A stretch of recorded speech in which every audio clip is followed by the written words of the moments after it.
Morning. आप लोगों का एक बार फिर से आरसीसी क्लास में स्वागत है। आप लोग पढ़ रहे हैं टेंस के बारे में। लोग पढ़ रहे हैं टेंस में हमारा जो काफिला वो पहुंच चुका है। प्रेजेंट इंडिफिनिट लोग पढ़ चुके हैं और उसमें से हमारा पॉजिटिव नेगेटिव इंटीग्रेटिव टाइप का हो गया था। उसमें एक और आता है, जैसे मान लीजिए कितना कितनी दिया रहता है, कौन सी दिया रहता है। इस तरह का जब सेंटेंस आता है तो कैसे हम बनाते हैं, बहुत से लोग बच्चे का कंफ्यूज में पड़ जाते हैं। तो उसके बारे में यहाँ पे चर्चा करेंगे कैसे उसे हम बनाएंगे।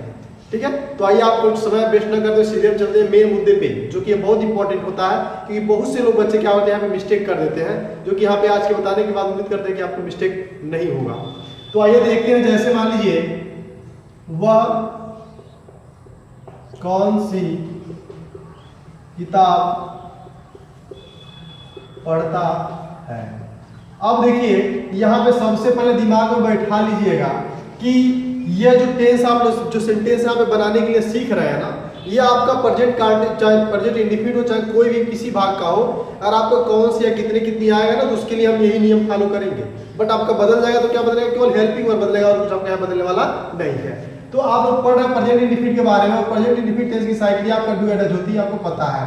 तो देखिए इस तरह का जब भी सेंटेंस आपको मिलेगा तो देखिए इसके साथ यानी कौन सी दिया रहे, चाहे किसको दिया रहे, चाहे कितना कितनी दिया रहे, तो उससे संबंधित कोई ना कोई नाउंस आपका रहता है। नाउन समझते होंगे, उससे संबंधित कोई नाउंस रहता है तो उसके अंग्रेजी क्या करते हैं, सबसे पहले लिखेंगे। जैसे आपने देखो कौन सी आपका क्वेश्चन वर्ड वाला है, तो यहाँ पे किताब क्या इसमें नाउन है। तो जब भी आपका कौन सी दिया रहे, चाहे कितना कितनी दिया रहे, उससे संबंधित कोई अगर नाउंस दिया रहता है तो उसको हम क्या करते हैं, सबसे पहले लिखते हैं। तो कौन सी की अंग्रेजी आपका हो जाएगा विच। ठीक है, अब किताब है तो किताब की अंग्रेजी आप जन्म करते हैं, विच बुक हो गया। अब यहाँ पे वो सिंगुलर है तो क्या लगाएंगे हम, डच। अब यहाँ पे वो कौन सी किताब पढ़ता है तो आप वह की अंग्रेजी हो जाएगा ही, और पढ़ने की अंग्रेजी क्या हो जाएगा आपका रीड। यही आपका क्या होगा, क्वेश्चन 7 हो गया। तो देखिए बहुत ही बारीकी से, बहुत ही आसान है। जब भी आपको कौन सी चाहे कितना दिया रहे और उससे संबंधित कोई नाउंस दिया रहेगा तो उसको क्या करेंगे, सबसे पहले लिखेंगे। अब देखिए जैसे हम लिखते हैं कितने बच्चे यह पाठ नहीं, कितने बच्चे यह पाठ याद करते हैं। अब देखिए यहाँ पे क्वेश्चन मार्क लगा देंगे। तो कितने बच्चे यह पाठ याद करते हैं, कितने बच्चे यह पाठ याद करते हैं, बहुत ही आसान है। तो कितने बच्चे का क्या होगा, संख्या को बताने के लिए हम क्या लगाते हैं जी, हाउ मेनी। आपका हो गया हाउ मेनी। बच्चे की अंग्रेजी आपको पता है क्या होता है, चिल्ड्रेन। How many children. अब ऑलरेडी लग रहा है कि प्लूरल है तो क्या लगाएंगे हम, डू। अब क्या है, डू। याद करने की अंग्रेजी क्या हो जाएगा आपका, लर्न। अब यह पार्ट का क्या हो जाएगा, दिस लेसन। देखिए यहाँ पे सेंटेंस बनाना बहुत ही आसान है, बस आपको यह पहचानना चाहिए कि क्रिया क्या है, ऑब्जेक्ट क्या है और सब्जेक्ट क्या है। इतना अगर पहचानते हैं तो आप दुनिया में कोई भी सेंटेंस हल कर सकते हैं। आइए अगला एग्जांपल देख लेते हैं। तुम किस विद्यालय में पढ़ते हो। अब देखिए यहाँ पे सेंटेंस आ गया, तुम किस विद्यालय में पढ़ते हो। अब सेंटेंस तो देखते ही आपको समझ में आएगा कैसे हम क्या करेंगे, किसकी अंग्रेजी सबसे पहले लिखेंगे। तो किसकी अंग्रेजी लिखेंगे, किस विद्यालय की। तो हो जाएगा आपका विच विद्यालय की अंग्रेजी क्या हो जाएगा जी, स्कूल। और तुम दिया है तो हो जाएगा डू, उसके बाद यू, और पढ़ने की अंग्रेजी आप जन्म करते हैं क्या होता है, रीड। तो आपका हो जाएगा which school do you read. यहाँ पे ऐसा भी हो सकता है कि इन विच, कभी कभार ऐसा होता है कि आप यहाँ पे इन विच भी लगा देंगे तब भी हमारा क्या होगा, सेंटेंस सही माना जाएगा। इसमें कोई दिक्कत नहीं होता है।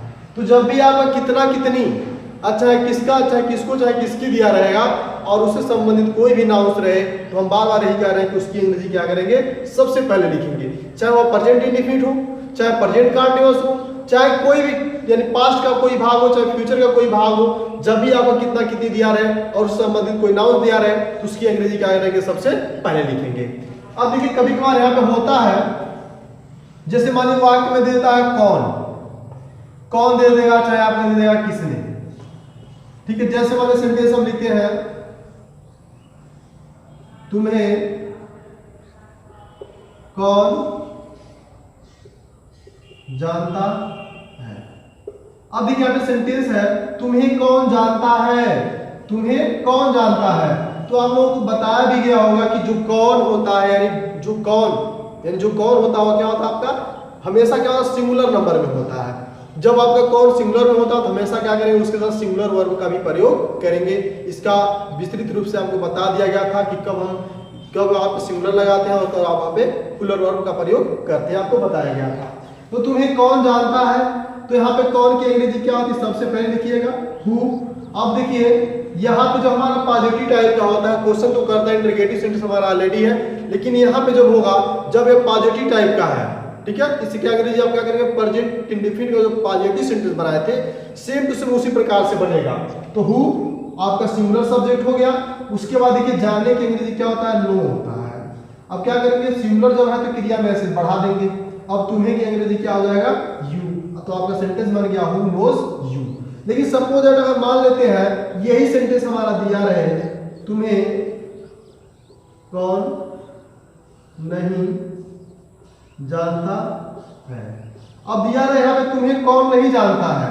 अब देखिएगा आप लोग पढ़े होंगे नेगेटिव सेंटेंस के बारे में, तो नेगेटिव सेंटेंस के बारे में आप लोग पढ़े थे।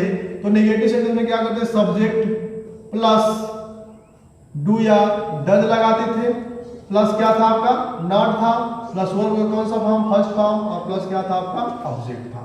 तो सेम टू सेम सेंटेंस आपका वही बनेगा, बट यहाँ पे जो कौन है ना यहाँ पे सब्जेक्ट का स्थान पे कौन आ जाएगा आपका हु आ जाएगा। बस वही आपका स्ट्रक्चर आपका पूरा रहेगा।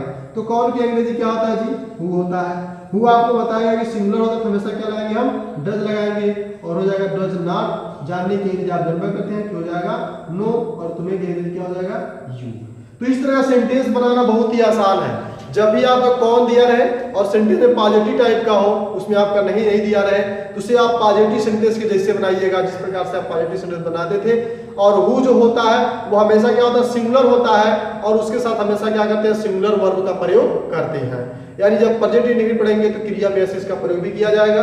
लेकिन यही क्या होता है कौन वाक्य में दिया रहे और वो क्या हो नेगेटिव है, नकारात्मक हो, नकारात्मक अर्थ निकाल रहा हो, तो उसके लिए क्या करेंगे प्रेजेंट इंडेफिनिट का नेगेटिव सेंटेंस का जो स्ट्रक्चर आपको बताया गया था कि सब्जेक्ट के बाद डू या डज लगाइए। जैसा कि आप ये देख भी पा रहे हैं कि सब्जेक्ट के बाद क्या है आपका डू या डज है, नॉट है, प्लस वर्ब का फर्स्ट फॉर्म, प्लस क्या था आपका ऑब्जेक्ट है।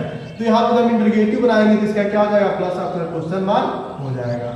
ये आपका होता है नेगेटिव टाइप के लिए। और इसी का पॉजिटिव टाइप आएगा तो क्या करेंगे डू या डज को हटा देंगे और क्रिया में क्या करेंगे यस या यस जोड़ देंगे। यही आपका सेम टू सेम स्ट्रक्चर होता है। इस तरह का सेंटेंस आपको बहुत ढेर सारा बनाने के लिए मिलेगा।